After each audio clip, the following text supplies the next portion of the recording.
Sobat Indogo, bertemu kita di Top 3 Minggu ini, edisi Jumat 22 Januari 2021. Bersama saya Tita, berikut rangkuman berita terpopuler pilihan pembaca yang dihadirkan oleh redaksi Indogo News.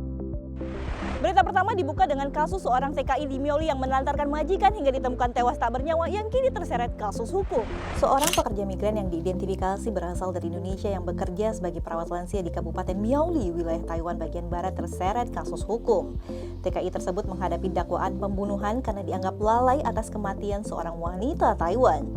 Rekaman kamera pengintai menunjukkan bahwa wanita Taiwan berusia 74 tahun bermarga Hu sedang berjuang untuk bangun dari tempat tidurnya untuk pergi ke kamar mandi larut malam.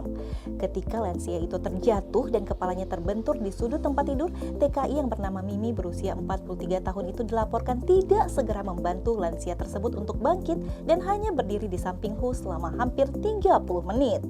Hu kemudian ditemukan tidak sadarkan diri oleh seorang anggota keluarga di pagi hari dan segera dikirim ke rumah sakit terdekat. Hu dikabarkan meninggal karena pendarahan intraventrikular di mana pemeriksaan medis menghubungkan kematiannya dengan luka eksternal yang dialami pasien. Meski TKI tersebut dibebaskan dengan jaminan, akan tetapi otoritas setempat masih terus mendalami kasus ini untuk mengusut penyebab pasti kematian Hu dan keterlibatan TKI tersebut dalam kasus ini. Berita kedua dilanjutkan dengan seorang pekerja migran di kota Taoyuan yang berprofesi sebagai perawat lansia dikonfirmasi positif corona. Pusat Komando Epidemi Sentral Taiwan mengumumkan bahwa seorang pekerja migran dikonfirmasi positif corona dan termasuk dalam infeksi klaster kasus penularan COVID-19 di tingkat komunitas yang terjadi di Rumah Sakit Umum Taoyuan, wilayah bagian utara Taiwan. Kasus corona yang dikonfirmasi sebagai kasus nomor 869 ini adalah seorang pengasuh migran perempuan yang diidentifikasi berasal dari Vietnam yang berusia 40-an tahun. Menurut penyelidikan pihak Pusat Komando Epidemi Sentral Taiwan menyebutkan bahwa pekerja migran tersebut merawat pasien di lantai 9B Rumah Sakit Umum Taoyuan, tempat di mana dokter dan perawat sebelumnya dikonfirmasi positif corona. Hingga saat ini pihak CICC Taiwan masih menyelidiki tentang bagaimana pekerja migran tersebut dapat tertular penyakit mematikan itu.